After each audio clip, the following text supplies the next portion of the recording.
Today we are checking out 4 teenage killers reacting to a life sentence. This is Mackenzie Sharilla. She is a 17-year-old who was found guilty of murder for causing a car crash that killed her boyfriend and his friend. Mackenzie decided death was the ultimate goal that day. This was not reckless driving. This was murder.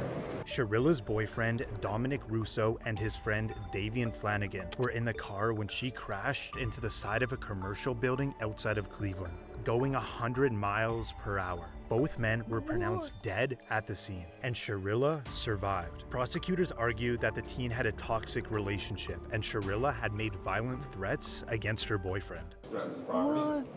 She threatened to break into his house. Correct. Reportedly, she crashed her car on purpose because she wanted to kill her boyfriend, and that his friend was just collateral damage. The prosecutor said the intent was obvious upon seeing that video, that there was only one goal. You see her driving very calmly and making the right turn, and then all evidence indicates she immediately put the pedal to the metal and drove straight into a building at 100 miles per hour. I think those really demonstrated to us that this was no accident. And a few days before the crash, she allegedly took the same route to plot the crime. This is where the judge now finds her guilty. Count 1. Finds the defendant, Mackenzie Sharilla, guilty of murder, to wit Dominic Russo. She now stands up to be placed in handcuffs as she continues to tear up. Count 2. Innocent though. Finds the defendant, Mackenzie Sharilla, guilty of murder, to wit Davian Flanagan.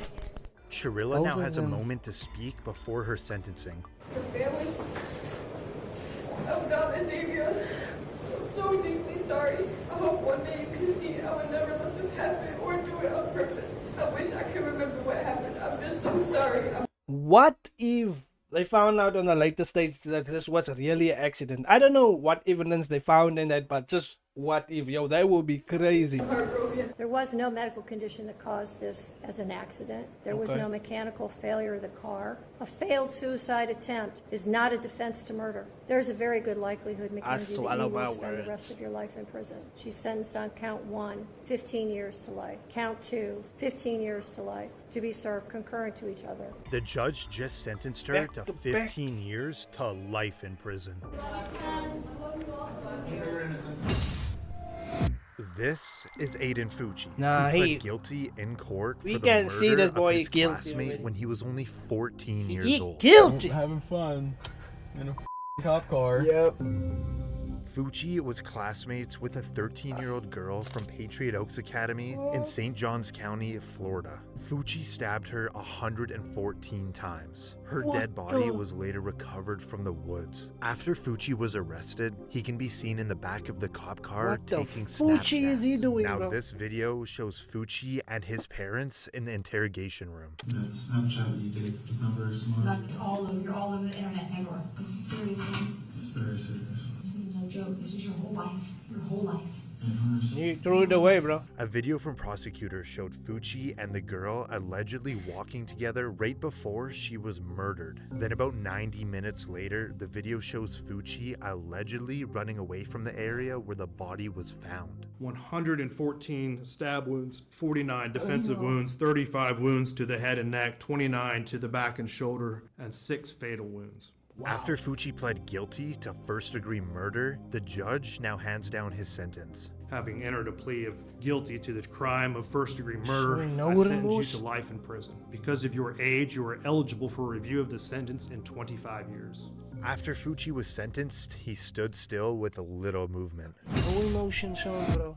This is Willard Miller and Jeremy Goodale, and at just 16 years old, they are both charged for the murder of their high school Spanish teacher. Reportedly, it was over a bad grade. What did We she then say, moved her bro? off of the trail, where I then struck her, and she died as a result. Miller and Goodale went to Fairfield High School in southeastern Iowa. Nohema Graber was the Spanish teacher at the school, and Miller was one of her students. After he received a bad grade from Graber, he and his friend Goodale planned to kill her. We discussed a general plan.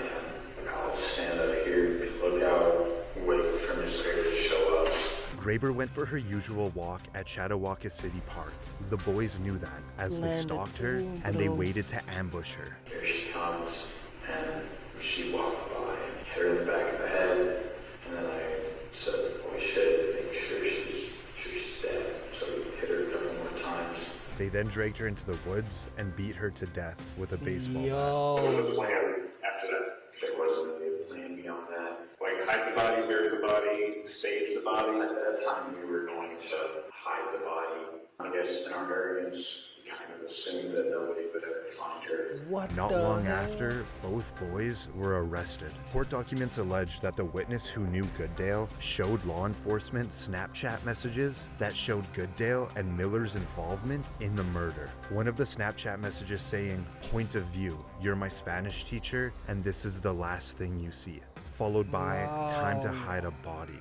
Jeremy Gooddale would later plead guilty and testify against his Sinister, best bro. friend Miller. I understood that he had the intent to kill Mrs. Graver.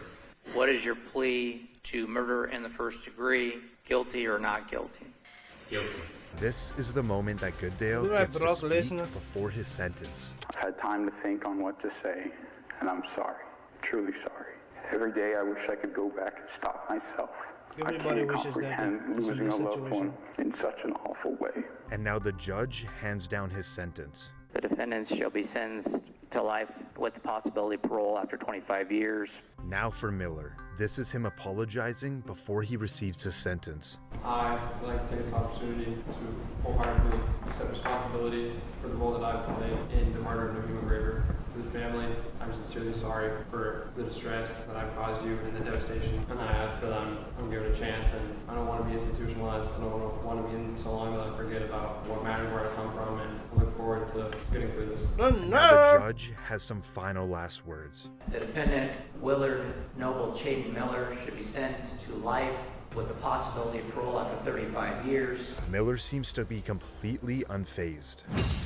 He knew what was coming. This is Rachel Schoaf and Sheila Eddy, who are both in court today for the murder of their friend when they were only 16 years old. Their scheme was to hide knives on their bodies and to attack Skylar at an agreed upon moment. In Star City, West Virginia, Schoaf and Eddy were friends with 16-year-old Skylar Neese. Reportedly, Schoaf and Eddy decided they didn't like Neese anymore, so they planned to kill her. Sheila Eddy and Rachel Schoaf carried out that plan. Together they stabbed and killed Skylar. After Schoaf's confession, both teens were arrested. Schoaf agreed to plead guilty to second-degree murder in exchange for her cooperation in the case. I'm so sorry. I don't know if there's a proper way to make this apology because there are not even words to describe the guilt and remorse that I feel each day for what I've done. I hurt the Neese family and those who love Skylar. I hurt my parents and shamed my family. May God bring eternal peace to Skylar and the entire Neese family. After securing a plea deal, the judge now gives Schoaf her sentence. Rachel Schoaf, it is the sentence of the court that you be imprisoned in the West Virginia State Penitentiary for a period of 30 years. But she will have the possibility of parole in 10 years. And now for Eddy. It is the sentence of the court that you be imprisoned in the West Virginia State Penitentiary for the rest of your natural life. That sentence is technically with mercy, which makes you eligible for parole after you have served 15 years.